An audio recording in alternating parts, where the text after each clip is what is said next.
Okay, so do you understand how where the 2/3 came from in the article for why they were saying you'd get herd immunity there?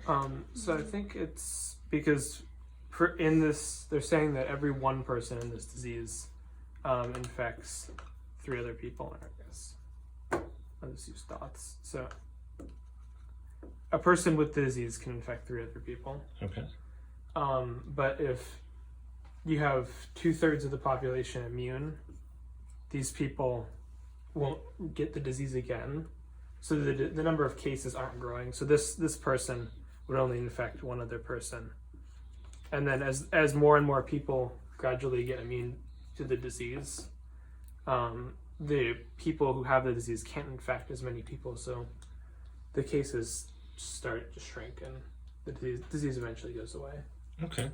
Do you understand that?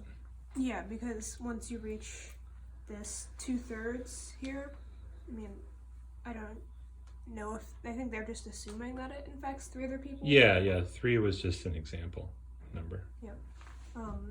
So this way, a person infected can only infect 1 other person, and that's how that's how the number of cases per day stops growing, and then eventually the disease will be eradicated. Okay, so let's look at this let's do 2 simple examples.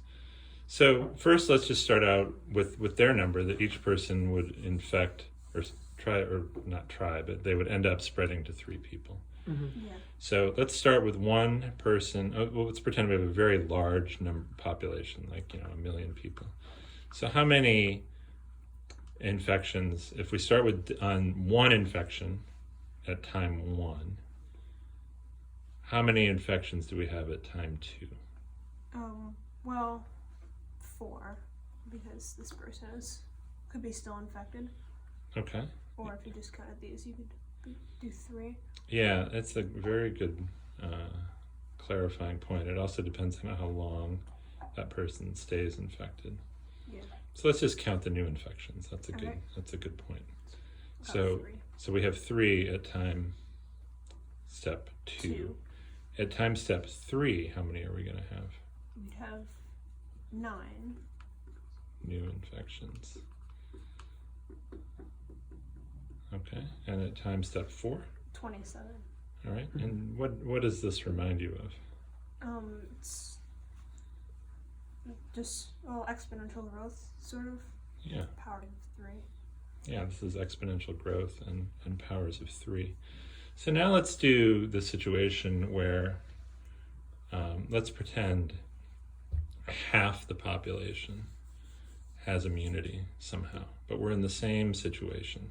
Okay. So we have 1 infection, but somehow half the population has immunity. So it mean either 1 or 2 people in every group of 3 doesn't get infected with it.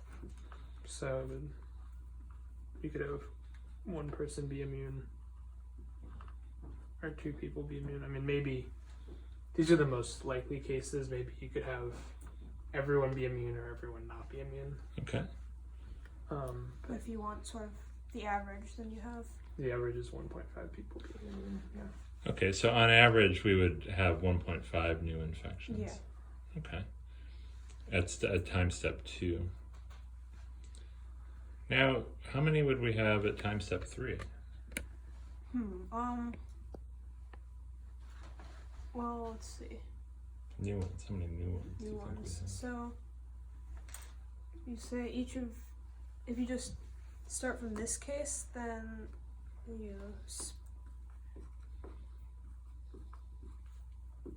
could say in this spread 2 people are immune, and then this one only 1 person is immune. So now there are only 3 new cases. All right. What about the one down below that? Here, so you started with 2 being infected or immune. Immune, yeah. So now only 1 person is immune on this. You could also have 2 people, maybe.